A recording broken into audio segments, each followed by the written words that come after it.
Good afternoon, and thank you for joining us on this Wednesday. I'm Jurnee Taylor, and here are some of the top stories we're following for you now at noon. Former President Donald Trump faces new charges related to the January 6th Capitol attack and the 2020 election. A look of the details in the historic indictment and reaction from Trump's legal team. Plus, new voting laws are here as we begin August. We'll show you what's changed so far and how you can prepare for the next election. And this heat can have a major impact on your health. A little later, how it can make your migraines worse if you're not careful. But first, meteorologist Scott Colbert joins us. And speaking of being careful, today is the day you want to be careful being out in the heat. We're looking at triple digits, possibly. You're exactly right, Jurnee. We are well on our way to hitting 100, probably around a large majority of Arkansas.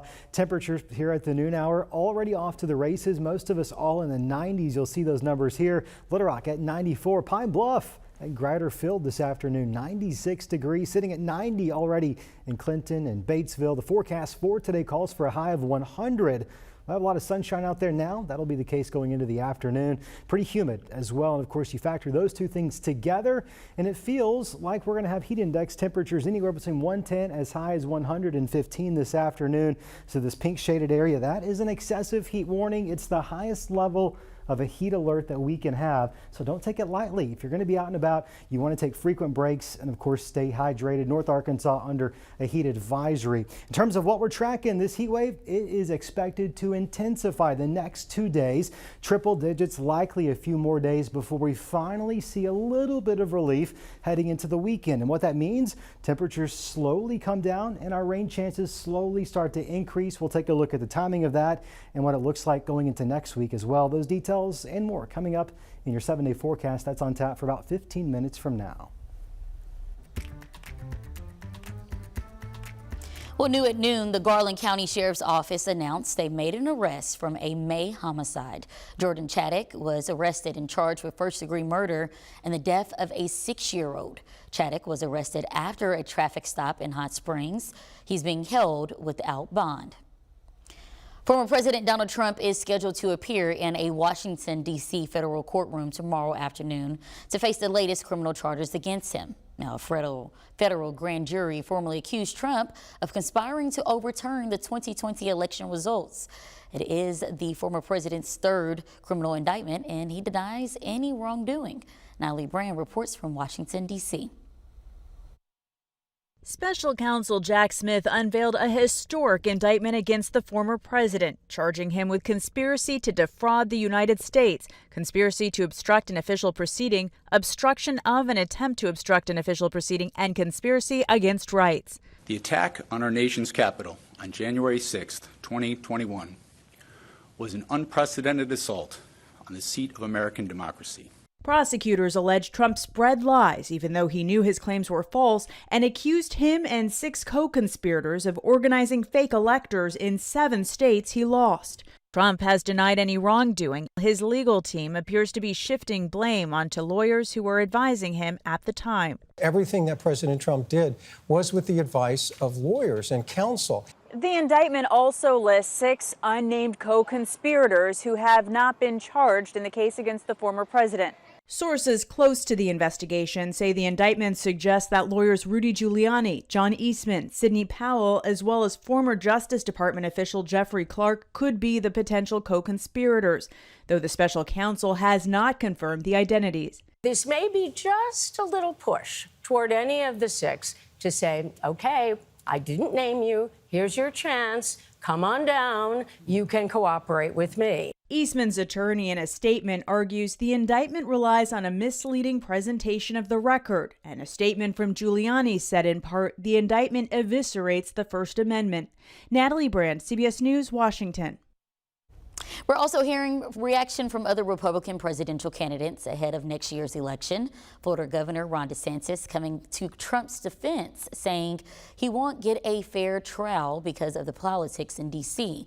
DeSantis points to this as an example of a politically fueled justice system, saying if he's elected, he will, quote, end the weaponization of the federal government, end quote.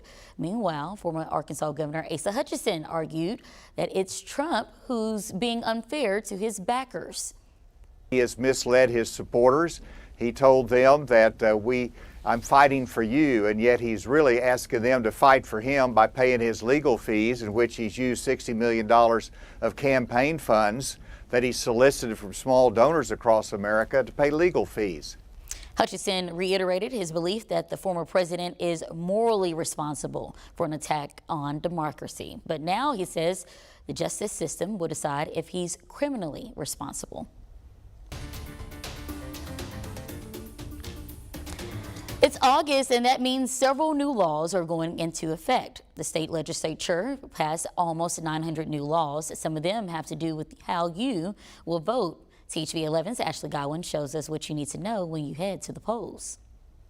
Elections are coming up in November, and there are several new laws to be aware of before you go vote. This is a big win for voters. When you early vote, you can now expect standardized hours for every polling site in the county. For example, Pulaski County will now be able to open all libraries to the same time as the main voting location. Our libraries didn't open till 10 o'clock.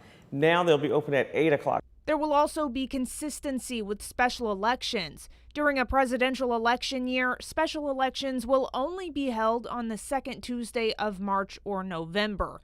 Other years will just have it in November. If there's a religious holiday during an election day, you can now get an absentee ballot. Lawmakers also removed the option to have write-in candidates and absentee ballot drop boxes. Pulaski County Clerk Terry Hollingsworth explained the drop boxes were only used during COVID when the courthouse was closed. During the pandemic, that was something that we did to make sure that we could help the voters during an emergency crisis. And trade school students can now use their school IDs when going to vote. Other IDs that can be used are a voter ID, concealed carry permit, U.S. passport, and an Arkansas college employee badge. If they have a picture ID from their particular school, they're certainly able to use that as a voter ID card. In Pulaski County, November will have a school board election. The Little Rock mayor is also looking to get a sales tax increase on the ballot, but the board of directors has yet to vote on it. And meanwhile, school districts are quickly adapting to changes under the Arkansas Learns Act. At Jacksonville, North Pulaski Superintendent Jeremy Owa says they've been focused on staying compliant with the law since it was signed. The biggest challenge, he says, was getting pay raises to match the requirements from the Learns Act. And despite opposition to the act, Owa says they're keeping their focus in the classroom. Revising the salary schedule definitely took a lot of time and effort just to make sure that we're still fiscally sound even after the contributions from the state level. And I also wanted to make sure that we were proactive. So I know that there were certain groups who were advocating both ways, but we have a school district to run. Meanwhile, CAPES, the group opposing the Learns Act, has turned in their signatures to be counted. If they break the minimum threshold, which is over 54,000, the Learns Act will be on next year's ballot. We're still waiting on the Secretary of State's official count, but supporters are now saying they believe they got just enough.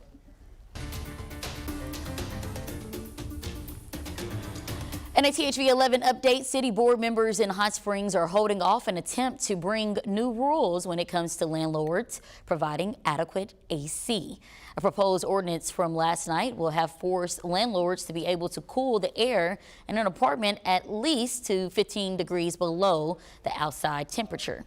The city board withdrew that ordinance, citing concerns, but made sure to state that this conversation isn't over. I do want to make sure that the people in the audience, the people at home, or anyone who hears about this understands that by no means by taking this off the table, at least for myself, was it any indication that this isn't something that's important. And it's not something that's just going to be a can that's kicked down the road. The city manager will form a committee of landlords and tenants to rework the idea and bring it back in the future. Meanwhile, Little Rock City Board members also held a meeting Tuesday night. Mayor Frank Scott Jr. laying out a set of community discussions to advance for his latest sales tax proposal. These meetings will go throughout August at different locations around the city. He hopes to be able to educate people and convince them to vote for his 1% sales tax hike. The first will be on Monday, August 14th at 6 p.m. at the Unitarian Church on Reservoir Road. The city has not yet decided if there will be an election on the tax proposal. Some homeowners are saving up to 70% on heating and cooling costs, but after spending up front on a new investment. I'm Astrid Martinez, and I'll explain. And the summer months can make migraines even worse. After the break, the heat-related factors that you should try to avoid. Scott? Yeah, it's hot. It's only going to get hotter. In fact, this heat wave actually intensifies, but I am tracking some relief coming up in your 7-day forecast. What to expect and when, coming up when THV 11 News at Noon returns.